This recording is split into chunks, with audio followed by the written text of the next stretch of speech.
بسم اللہ الرحمن الرحیم. فرمان مصطفیٰ صلی اللہ تعالی علیہ وآلہ وسلم جو مجھ پر ایک بار دوسری پڑھے کہ اللہ تعالیٰ اس پر 10 رحمتیں بھیجتا ہے. صلو علی الحبیب. کھانے کے بعد برتن صاف کرنا بھی سنت مبارک ہے. راشد عطاری خوابوں کی تعبیر لکھ کے پیش خدمت ہے. آج ہم خواب کی تعبیر سنیں گے. وہ یہ ہے کہ قرآن پاک کو خواب میں دیکھنا کیسا ہے.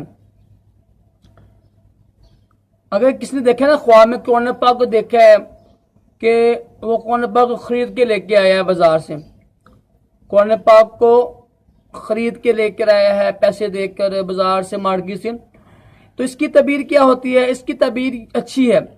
اس کی تعبیر یہ ہوگی کہ اس کو علم نافع عطا ہوگا، اچھا علم عطا ہوگا، اور اس کے اگر اہل علم ہے تو اس کے علم میں اضافہ ہوگا.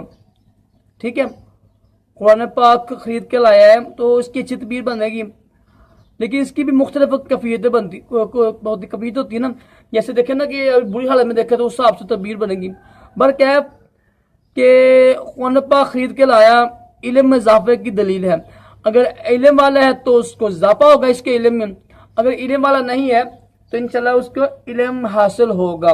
اللہ تعالی ہم سب کو بھی برے خوابوں سے محفوظ رکھیے، اچھے اچھے خواب دکھائیں، اور اپنے پیارے محبوب صلی اللہ علیہ وسلم کی خواب میں بھی زیارت نصیب کرے. آمین کہا کریں.